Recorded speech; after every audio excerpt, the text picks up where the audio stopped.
Hey guys, it's Marissa and Shauna, and today's video is going to be what to do if a guy ghosts you. I'm sure we've all been there. who you gonna call? Ghostbusters! Just kidding, you're not gonna do that. I feel like there's a lot of different kinds of ghosting. You have traditional ghosting, which is where a man stops contact, leaves forever. Then you have zombieing, which is where a man ghosts you, but then he eventually comes back from the dead and you get a really random message like, hey, how are you? How you been? How you doing? Something like that. So that's zombieing. We have haunting, which is also pretty bad. It's when a guy ghosts you or he cuts off like direct communication, like texting you, calling you, in-person interactions, and he just starts stalking your social media, looking at your stories, liking your posts. Like he basically Wait, what's that one called again? That's called haunting. Haunting. So like I've had that happen to me before. Yeah, so like he's ghosted you, but he's still creeping on you, like he's still checking on you. He's still like keeping tabs. Like if he's still looking at your stories, and if he's like the first one to look at your stories. Yeah, like he's always the first one, or like he like likes your stuff. And you know what's even creepier? If he looks at your stories, but he's not following you. Oh my god, that's the arguably the worst. Mm-hmm. And then lastly, we have breadcrumbing. And breadcrumbing is like, I would say this is probably the most deadly of all of them, because this is not really when somebody ghosts you, but it's when somebody is like really, really active over like text or social media, but they're like leaving you a little trail of breadcrumbs, but they're not actually making an effort to see you or like invest time or energy in you. They're really just, like I said, leaving the little Hansel and Gretel breadcrumb trail. Like they just want to know that you're still there. They like the attention that you're giving them. They like the feeling of it. They like having that like little backup plan, little girlfriend experience with you. And so they're just kind of keeping tabs on you, like, you still there? You still there? Hey, how's it going? They act interested, but they don't actually act on any of those conversations. And I feel like that is like a test to almost see if you'll respond. Yeah. And like if you do respond, then they feel like they've won. Yeah. So don't respond. And then if you don't respond, they're like, oh, let me try harder, send 5 more messages. And then when you're finally like, what? Then it's like you have a short conversation, then they go away again. You're like, okay, I got my fix. I still know I got it, Yeah. So that's breadcrumbing. So I just wanted to kind of like give a little Urban Dictionary on all of these, just so that you guys know what the different terminology is, because there's a lot. And I feel like sometimes you think someone's a ghost, and then they zombie you. They come back from the dead. I know, it's weird. It's complicated, but I feel like all of these scenarios, I've had that happen to me. Like, not just ghosting. Oh, yeah. Oh, I've had a lot of haunters. So this is kind of an interesting way of looking at things, but when a guy ghosts you, think about it. He is actually doing you a favor, because it's better to find out, even if it's a year into things, 6 months into things, you're invested, you feel obviously heartbroken, very hurt about it, but it's so much better than spending 10 years with this person and then having them show you their true colors. So when you reframe it as like, I've saved a lot of time. Yes, I may have wasted some time, but I've learned who this person is now. So it's better that you learned it when you did than later on in the future, because now you can kind of take off your rose-colored glasses and see them for who they are, see the relationship for what it is, or rather what it wasn't, and move on to bigger and better things, and start investing in yourself instead of just clinging on to someone who has shown you that they're not for you. It sounds counterintuitive at first, because it doesn't feel good to be ghosted. It obviously kind of hurts your self-confidence. It hurts your self-esteem. It makes you think like, well, what did I do wrong? Yeah. But when you actually think about it, I think this is absolutely correct, that they're actually doing you a favor, because, you're going to date a lot of people before you meet the person that you end up with. Like, he's really doing you a favor. It's just like another one to cross off the list and on to the next one. I think that if a guy ghosts you, like I said, it can really affect your self-esteem. And you might be thinking like, oh, like I'm not good enough, I'm not pretty enough. I think one thing that always makes me feel better is to just get done up for the day, like to put your makeup on, to do your hair, like put on a cute outfit, wear some perfume. This one is Fruity Oak Moss by Dossier. And this one is Ambery Vetiver. Oh, we love our perfumes. But yeah, no, I feel like giving yourself a glow up is so important just for your own little like ego boost, you know, because when a man ghosts you or treats you badly or is negative towards you, you tend to really start to criticize yourself and be like, I was bad, I'm not enough, I'm not good enough, I'm not pretty enough, I'm not smart enough. You know what I mean? You tend to really be self-deprecating towards yourself. So I think what better time, what better of a moment to give yourself a powerful glow up, you know what I mean? If you've been longing to cut that hair and chop it all off, like this is the time, girl. Doing my nails is it for me, because I can do that in like 10 minutes and I just instantly feel more put together. That's true. But putting on perfume is like instant. And I feel like it instantly boosts my mood. I'm like happier, I'm more awake, I'm more alert. And yeah, Ambery Vetiver, it smells so fresh and so clean. And I feel like if I wore this out, another guy would hit on me in like 5 seconds. Just saying. Just saying.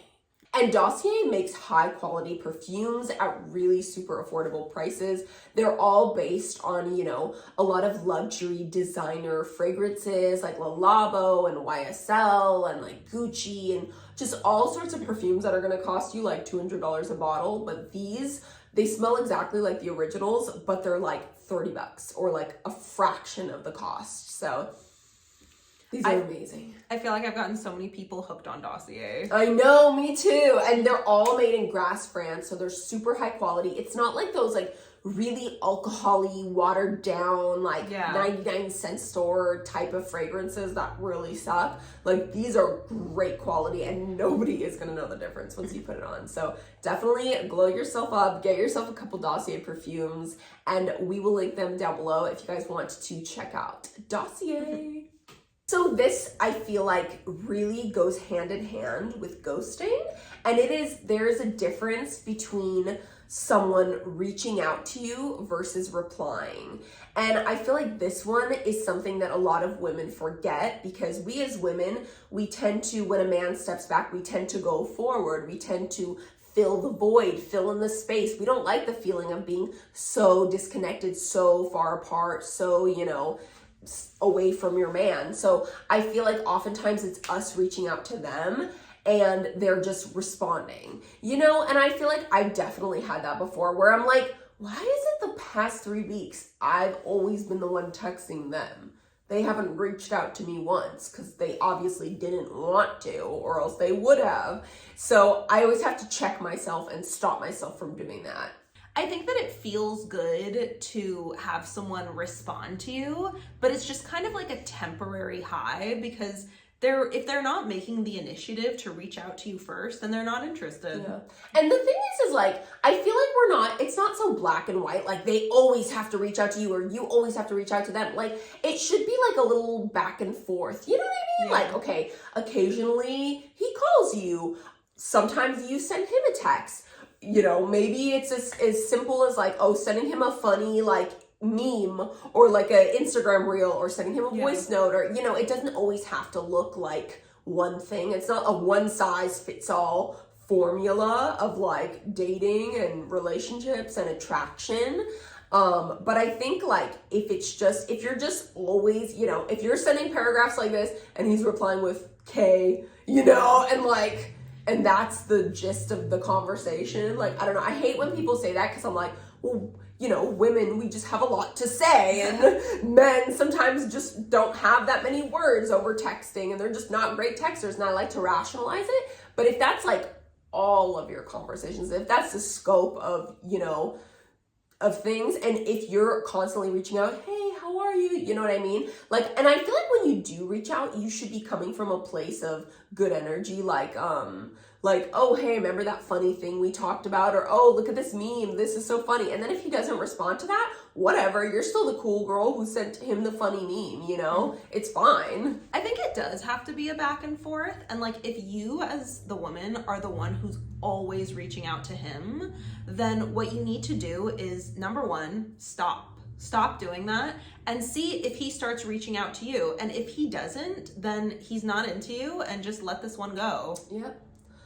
Yeah, I think that's a great tip. Pull your energy back and see what happens, you know? And he'll either step up or he'll wither away like a little leaf. Yeah, because if you stop, he might start taking the initiative and messaging you first. But if he doesn't, then it's just, you know, he's not interested. I feel like men definitely respond way more to just distance and you withdrawing your energy than they do at like, hey, how are you? What are you doing? You busy right now? You know, like that constant going off at them, like always there, always, you know, present kind of thing. Like, because they're going to be like, why isn't she reaching out to me? What the hell's going on? Their man alarm in their brain is going to go off. So I think it's definitely a good tip. So ghosting early on is a big red flag to get out of the situation that you're in. And I want to make it clear that ghosting and taking space are two very different things. If he's like, hey, I'm really busy this weekend, got a lot going on, you know, my parents are coming in out of town or whatever, like, if he's like just really busy and communicating that with you, then that's fine. Give him a few days, give him a week, give him however long he needs to come back. But if you're reaching out and he's just radio silent, not responding, not answering the calls, not answering the texts, not answering the Instagram DMs or your smoke signal, your radio signal, your beeper, all those forms of communication, then that's a pretty good indicator that he's not mature. He doesn't have the bandwidth, the maturity and the bandwidth to tell you like, hey, this just isn't really going anywhere for me. Like I don't want to waste anyone's time. He doesn't have the maturity to have a adult conversation with you. So if you do take him back, just know he's probably going to do it again at some point. He's probably just going to go radio silent and ghost you. Like maybe things will be good for a few months, but I feel like once a ghoster, always a ghoster. I feel like giving space is very different because I feel like when someone ghosts you, they don't want to seem like the bad guy. So sometimes they will make an excuse. And sometimes these excuses can seem very legitimate. Like I remember this one time, a guy, he was like, oh, a friend of mine died and I have to go back for the funeral. And I was like, well, who would lie about such a thing? Like, of course, take all the time you need. And so I didn't message him for several weeks, but it turns out he was just trying to ghost me. But yet still looking at my stories like every single day. So bizarre. Yeah. But the one excuse that I hate more than anything is when someone says like, oh, I'm just too busy. I just don't have time. Because I feel like that is such a classic excuse that everyone gives when the truth is they just don't like you. Yeah. People make time for things that are important to them. If you were a priority, if they liked you enough, they would make time for you. Exactly. Even if it's not a lot of time, they would make time for you. Totally. And I think that just I'm busy is a very common excuse that a lot of people give. Like, we're all busy. Yeah, we all give have that stuff. excuse. Yeah, we all have stuff we need to be doing, would rather be doing 50 things on the to-do list. Like, I don't know anybody who doesn't have a zillion things that they have to do that they're maybe procrastinating on or would like to be doing. But that's the difference, is that people who prioritize other people make time for them. And then, there's the people who maybe they want to keep you around and they don't want to hurt your feelings. So it's just an easy excuse. And a lot of times people won't give the real reasons. They'll tell you their reasons. They'll give you their reasons. So instead of saying, hey, I'm just not that into you, which is a much harder conversation to have, you run the risk of hurting someone's feelings a lot more by saying, hey, you're great, but you're just not for me. That's a lot more serious and intense of a conversation than I'm just too busy, babe. You're so great and pretty and gorgeous, and if I had the time, I would, but I don't. You know, like, it's just, oh, Yeah. man. I basically was just like, explained Ben in like 30 seconds. The thing about ghosters is that they can tell when you're happy and they always come back. So I'm married now, and when I first got engaged, I didn't tell anyone about it. And yet somehow it was like something in the air or something in the universe, because weeks after, I kept getting like text messages, Instagram DMs, even phone calls and voicemails from guys that I had dated like a long time ago. Some people I hadn't talked to in years, that they were all just coming out of the woodwork, just be like, hey, how are you? And I thought it was so weird, but the fact that it happened like one right after another, that was just weird to me. That felt like some weird universe voodoo stuff. But I mean, this is very common though, that ghosters will always come back. They can just sense that you're happy and that you've moved on and that you're with someone else and that you're, or just that you don't need them anymore, that you've, you know, like recovered from the ghosting, and that's when they just try to like reel you back in. That's when they strike. Oh, I'm sorry, I was so busy. I hate when they try to make excuses for the past, but more often than not, I feel like they will just reach out like nothing happened. Like Exactly. not a care in the world. Hey, how have you been? Yeah. We haven't talked in a long time. Sometimes I literally like I usually don't respond, but occasionally I'll respond 3 days later like, I've been good.